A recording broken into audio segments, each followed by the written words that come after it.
오늘 은혜 받을 하나님의 말씀은 다니엘서 6장입니다. 다니엘서 6장 전체를 살펴볼 텐데 성경 봉독은 10절, 16절, 22절을 봉독하겠습니다. 다니엘서 6장 10절입니다. 다니엘이 이 조서의 어인이 찍힌 것을 알고도 자기 집에 돌아가서는 그 방에 예루살렘으로 향하여 열린 창에서 전에 행하던 대로 하루 3번씩 무릎을 꿇고 기도하며 그 하나님께 감사하였더라. 16절입니다. 이에 왕이 명함에 다니엘을 끌어다가 사자굴에 던져 넣는지라. 왕이 다니엘에게 일러 가로되 너의 항상 섬기는 네 하나님이 너를 구원하시리라 하니라. 22절입니다. 나의 하나님이 이미 그 천사를 보내어 사자들의 입을 봉하셨으므로 사자들이 나를 사지 아니하였사오니 이는 나의 무죄함이 그 앞에 명백함이오며 또 왕이여 나는 왕의 앞에도 해를 끼치지 아니하였나이다. 아멘. 오늘 은혜 받을 말씀의 제목은 모함으로 이길 수 없는 사람입니다. 모함으로 이길 수 없는 사람. 자, 다니엘은 바벨론의 느부갓네살 왕 시대부터 정말 유능한 총리로서 국정을 살펴보았습니다. 이제 시대가 바뀌었어요. 바벨론이라는 나라는 망하였고 메데 바사의 시대가 됩니다. 메데 바사는 메데라는 나라와 바사라는 나라가 연합한 그러한 나라입니다. 근데 몇 년 후에 그냥 바사가 돼버리죠. 자, 메데 왕 다리오가 그 사위인 그 고레스에게 모든 것을 하고 자기는 왕위에서 물러나게 됩니다. 그래서 메데 바사가 한 3년 정도 흐른 다음에 그 다음에 바사라는 세계사에 보면 페르시아라는 나라가 등장하게 됩니다. 자, 그래서 이 메데 첫 번에는 메데 바사 같이 있었어요. 그래서 메데 왕 다리오가 바벨론을 통치하게 됩니다. 바벨론 지역을. 자, 그래서 이 바벨론을 120도로 나누고 거기에 각각 방백, 즉 도지사를 두고 그 위에 총리 셋을 두게 됩니다. 그 총리 세 사람 중에 한 사람이 다니엘이었는데 다리오가 보니까 그 모든 총리, 다른 총리보다도 또 모든 방백보다 특별히 뛰어나서 다니엘을 이제 최고의 총리 중에 총리, 전국을 다스리게 하는 그러한 권한을 주려고 그렇게 할 때입니다. 자, 그러니까는 다른 총리들과 방백들은 어떨까요? 어디에서 굴러온 돌이 박힌 돌을 빼낸다는 식이 된 거예요. 어? 본래 메데 바사에 그 메데의 충신들이 있었을 거 아니에요. 그죠? 자, 그래서 시기하게 됩니다. 그래서 다른 총리와 그 방백들이 모여서 어떻게 하면 저를 몰아낼까 그런 모략을 하게 되지요. 자, 그 과정을 살펴보면서 우리는 정말 하나님의 사람은 어떠한 세상의 음모와 모략으로 넘어뜨릴 수 없다 하는 것을 알 수 있어요. 아멘. 자, 첫 번째 그 모함의 원인을 살펴봅니다. 왜 다니엘을 모함하게 되었나? 그러면 다니엘이 정말 너무나 뛰어나서 그 왕, 메데 왕 다리오가 전국을 다스리는 권한을 주려고 했기 때문입니다. 여기 6장 3절에 보면 다니엘은 마음이 민첩하여 총리들과 방백들 위에 뛰어남으로 왕이 그를 세워 전국을 다스리게 하고자 한지라. 그러니까 전국을 다스리는 그러한 권한을 주려고 했기 때문에 바로 그 다른 방백과 총리들이 시기심이 났던 거죠. 자, 그래서 결과적으로 뭐냐? 이 모함을 하려고 하는 계략을 짜게 됩니다. 자, 그래서 두 번째, 고소할 틈을 찾는 총리들과 방백들을 살펴보면, 자, 그러니까 뭘 찾아야 될까요? 허물을 찾아야 돼. 잘못을 찾아내야 됩니다. 근데 다니엘에게는 정치적으로나 사회적으로나 허물과 그릇됨이 하나도 없었다. 이렇게 말하고 있어요. 그러니까 어떻게 될까요? 그릇됨을 찾으려고 하니까 찾을 수가 없어. 그러면 다른 것을 찾아내야 됩니다. 여기 다니엘서 6장 4절에 보면 이에 총리들과 방백들이 국사에 대하여 다니엘을 고소할 틈을 얻고자 하였으나 능히 아무 허물을 얻지 못하였으니 이는 그가 충성되어 아무 그릇함도 없고 아무 허물도 없었음이었더라. 다니엘은 충성자였어.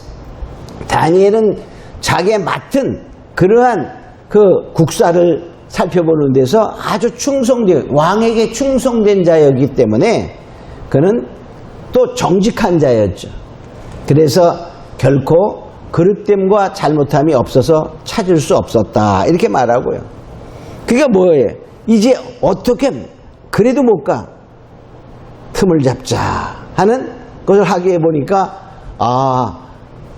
그가 날마다 예루살렘을 향하여 기도하는 모습을 보게 됩니다. 그래서 그 약점을 이용하자 이렇게 생각을 하고 이제 왕에게 고하게 됩니다. 그들이 무슨 계략을 했냐?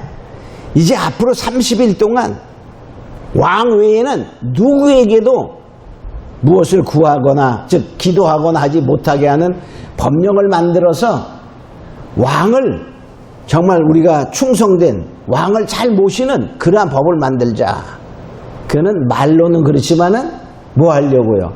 다니엘을 우리가 모략하는 그런 음모를 만들게 됩니다. 그리고 왕에게 나가서 그들이 말합니다.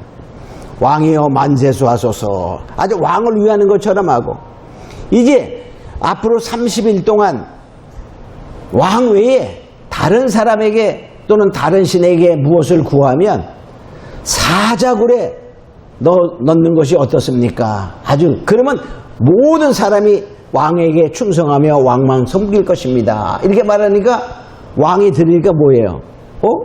괜찮잖아. 그죠? 그 모략, 다니엘을 죽이기로 하는 그 모략을 깨닫지 못하고 좋지. 그리고 어인을 딱 찍었습니다. 그러니까 어떻게 될까요? 이제 다니엘이 뭐 하는 거? 기도하는 모습만 찾아내면 되는 거예요. 자, 그래서 이렇게 말하죠. 다니엘서 6장 5절에는 이렇게 말합니다. 그 사람들이 약점이 없으니까 다니엘은 그 하나님의 율법에 대하여 그 틈을 얻지 못하면 고소할 수 없으리라 하고, 그러니까 그 율법, 하나님께 대한 기도하는 것을 발견하고 그거를 약점 잡자 이렇게 해가지고서 다니엘서 6장 7절에는 왕이여 그것은 곧 이제부터 30일 동안 누구든지 왕 외에 어느 신에게나 사람에게 무엇을 구하면 사자굴에 던져넣기로 한 것이니이다. 그러니까 왕이 모르고 어인을 찍게 됩니다. 이제는 그들은 관찰하는 거예요. 다니엘은 기도하기만 해봐라 이렇게 하는 거예요. 자, 이제 다니엘도 그것을 알게 되었습니다. 자, 그랬을 때 과연 어떻게 될까? 자, 크게 세 번째, 기도와 감사하기를 멈추지 않는 다니엘을 봅니다. 다니엘은 그것을 알게 됩니다. 자, 그 알았을 때 어땠을까요? 저 괘씸한 자식들. 아마 이렇게 우리 같으면 생각하고 그냥 우락부락 했을 거예요. 그죠? 분이 터졌을 거예요. 근데 그는 그러지 않았어. 자, 기도를 할 것인가? 사자굴에 들어갈 것인가? 이 선택의 기로에 선 거예요. 그죠? 자, 여러분이 그 상황이 돼봐요.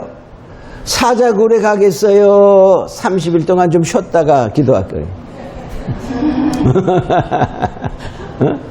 자, 다니엘은 믿음의 사람이었습니다. 저 다니엘은 결단합니다. 그 기도하기를 멈추지 않는 그러한 모습을 보게 됩니다. 여기 다니엘서 6장 10절 다니엘이 이 조서에 어인이 찍힌 것을 알고도, 알았다는 말은 뭐죠? 이제 내가 기도하면 사자굴에 들어가는 거야, 그런 말입니다. 사자굴에 들어가면 뭐죠? 죽음입니다. 내가 죽음을 각오할 것인가 하는 것이었어요. 알고도 그 말은 죽음을 각오한 그런 모습을 보게 됩니다. 자기 집에 돌아가서는 그 방에 예루살렘을 향하여 열린 창에서 전에 행하던 대로 늘 하던 대로 그런 말이에요. 하루에 3번씩 무릎을 꿇고 기도하며 하나님께 감사하였더라. 자, 그러니까 다니엘은 뭡니까? 분노하지 않았어요. 자, 분노하지 않고 계속적으로 기도하며 감사했다 이렇게 말하고 있어요. 정말 다니엘은 기도의 사람이에요. 감사하는 사람이었습니다.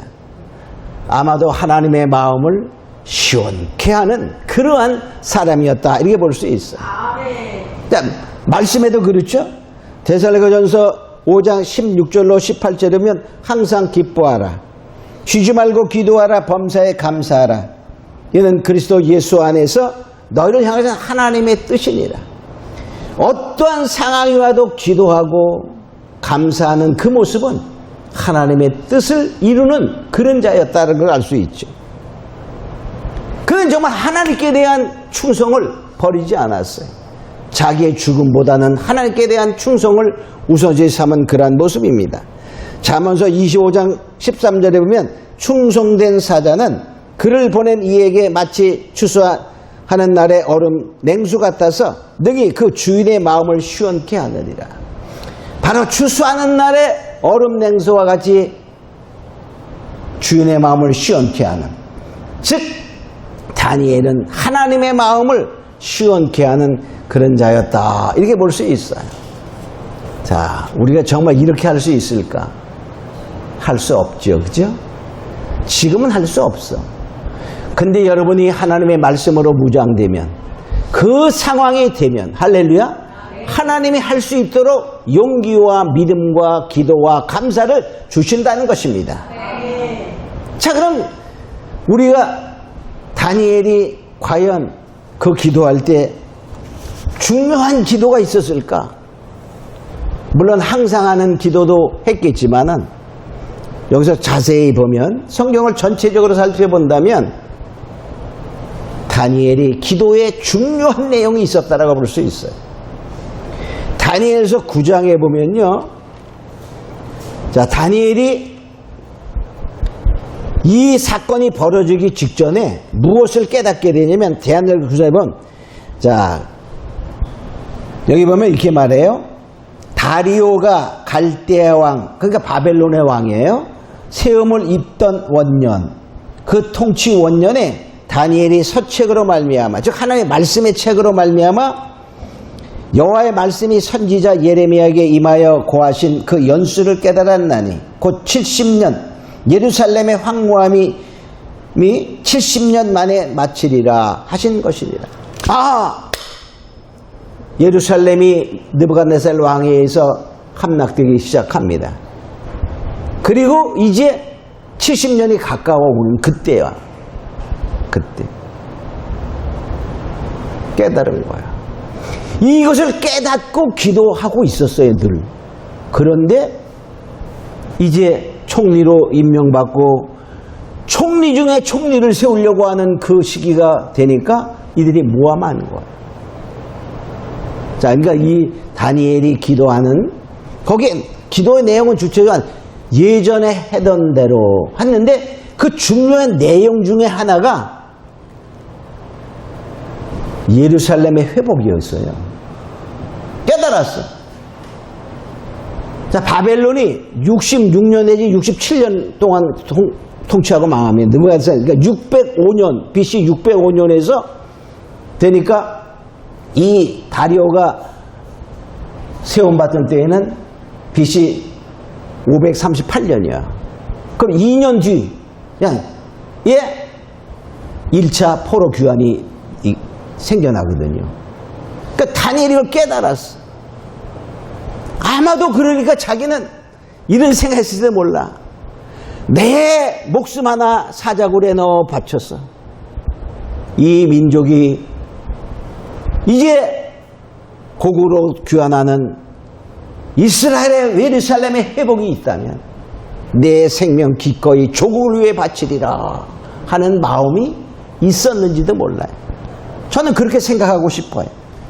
자, 그래서 바로 다니엘은 그 상황이나, 그러니까 하나님께서는요, 다 뭐냐면 이런 상황이 되면 그 용기도 주고 그 기도할 것도 주고 다 하시는 거예요. 할렐루야. 그래서 목숨이 그렇게, 육체적인 목숨이 그렇게 두렵지 않다는 사실을 우리가 깨닫고 하나님이 힘 주시고 능 주십니다. 마지막 때도 마찬가지야. 나의 힘, 나의 생각, 나의 마음으로 이길 수 없어요. 그러나 우리가 하나님의 말씀을 갖고 부여 나가는 자에게 마지막 때 사단의 권세를 이길 수 있는 적그리스도와 거짓 선지자의 그 위협과 바로 협박을 이길 수 있는 그러한 믿음의 용사들을 만드신다는 것입니다. 자, 크게 네 번째, 사자굴에 던져진 다니엘을 살펴봅니다. 자, 이제 다니엘이 뭡니까? 그 고소당한 것 때문에 이들이 가서 말해요. 다니엘이 기도합니다. 다른 신에게, 자기 섬기는 그 신에게 기도합니다. 왕은 근심하기 시작합니다. 그런데 또 계속 말하는 거예요. 어인을 찍었지 않습니까? 왕의 명령은 결코 변개할 수 없습니다. 계속 재촉하는 거예요. 할 수 없이 다리오가, 그래, 다니엘을 이끌어와라. 그리고 사자굴에 넣어라. 이렇게 하면서 이제 다니엘이 사자굴에 떨어질 때 이렇게 말하죠. 16절에 보니까 너의 항상 섬기는 데 하나님이 너를 구원하시리라.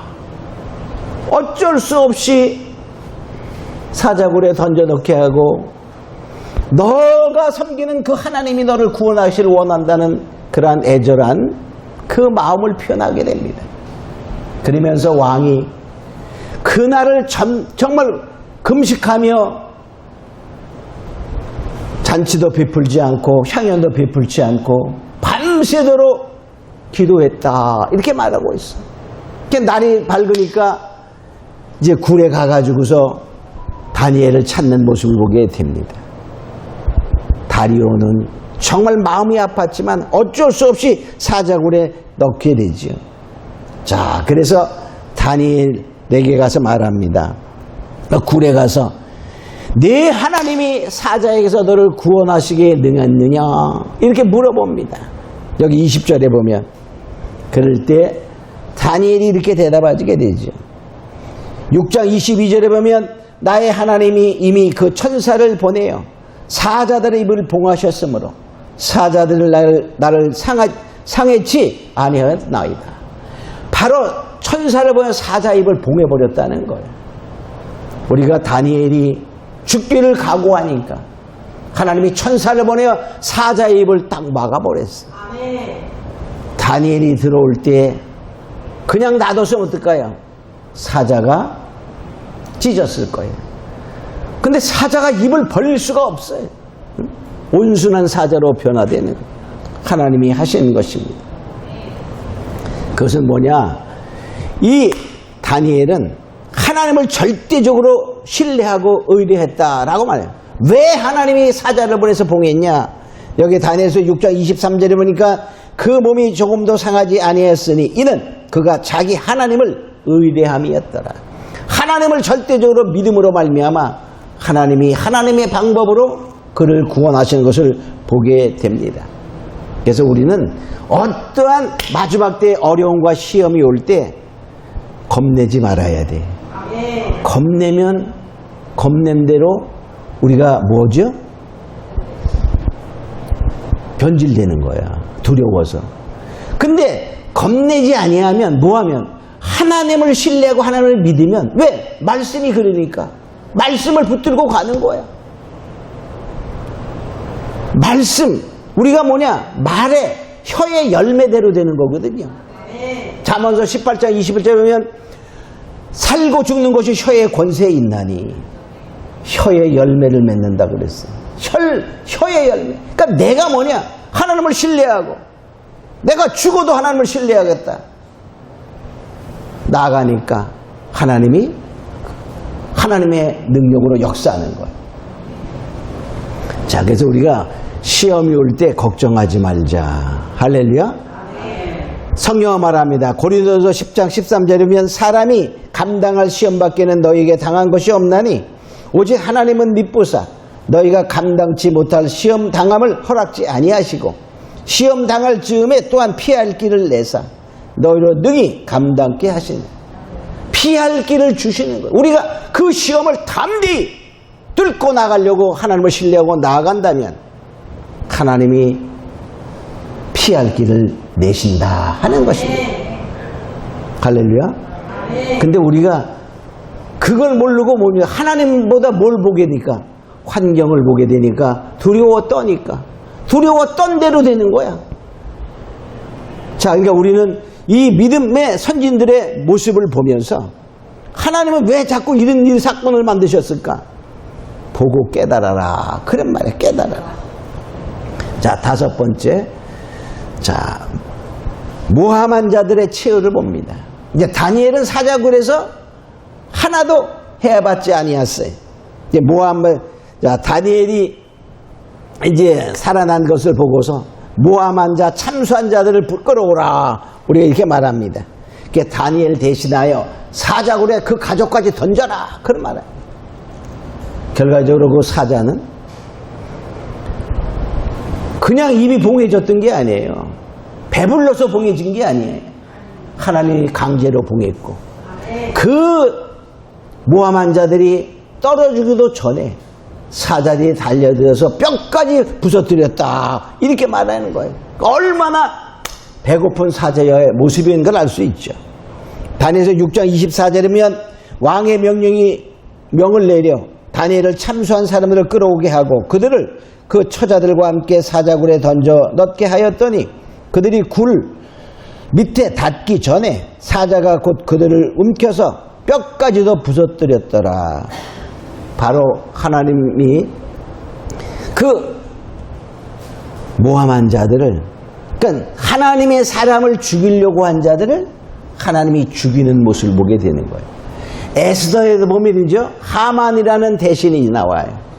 아주 아수르 왕의 총애받는 대신이었어요. 그러니까 우리 말하면 지금 말하면 총리가 되는 거예요. 자, 그런데 그가 유대인을 몰살하려고 작정을 하고 유대인의 그 당시 지도했던 모르드게를 큰 장대를 해서 매달려고 작정을 하게 됩니다. 그런데 결과는 어떻게 돼 있죠?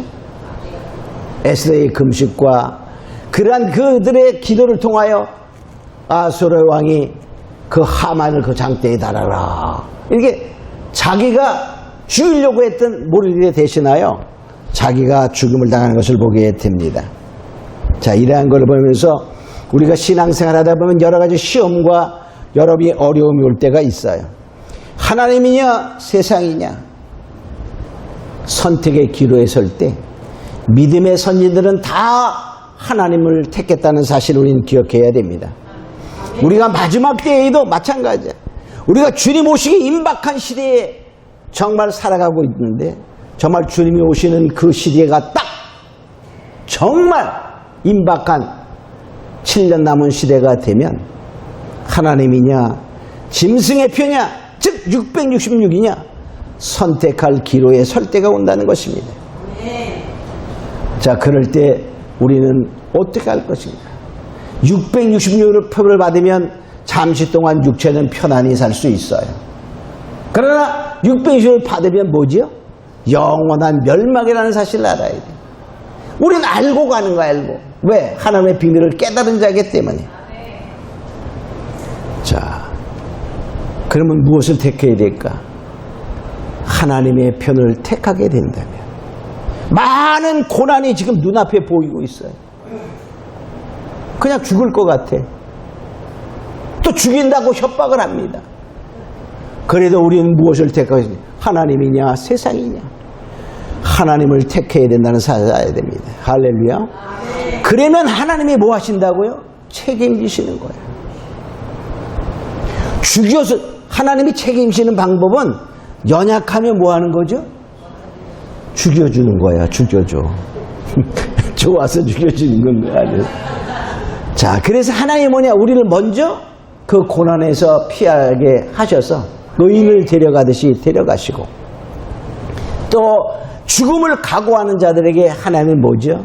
광야에 하나님의 예비하신 곳에서 260일 동안 양육하는, 그리고 뭡니까? 영원한 천국, 먼저 천년왕국, 그리고 영원한 천국의 백성이 되게 하는 것을 우리가 알고, 정말 우리가 이러한 시험이 올 때에는 반드시 뭐냐? 하나님 편을 택한다면 시험 당할 즈음에, 그 말이야. 그러니까 시험 당하는 그때가 되면 그 말이죠. 하나님이 피할 길을 내사 하나님이 피할 길을 주시는 거야. 할렐루야. 그러니까 하나님을 신뢰하고 나가는 자에게 하나님이 계획하신 대로 하나님이 보호하시고 책임지시는 하나님의 은혜가 있다는 것을 알고, 우리는 더욱더 다니엘처럼 기도하며 감사하며 하나님을 향한 충성된 마음을 통하여 하나님의 마음을 시원케 하며 믿음에 승리하는 자들이 다 되기를 원합니다. 우리 정말 그러한 다짐의 기도를 다 같이 다시 한번 하도록 합니다. 기도합니다. 그러신 아버지 하나님 감사합니다. 정말 다니엘은 여러 가지 어렵고 힘든 가운데서도 정말 하나님께 대한 충성된 마음으로 죽음을 각오할 때 하나님께서 정말 천사를 보내어 사자의 입을 막으시고 하나도 상하지 않게 하시는 하나님의 보호하심이 있음을 알고, 우리가 마지막 때에도 이러한 상황이 올 때 하나님을 신뢰하고 하나님을 택하는 자가 되어 정말 믿음의 사람으로 기도하며 감사하며 승리하는 모두가 되게 하여 주시옵소서. 감사하고 믿사며 예수님의 이름으로 기도합니다. 아멘.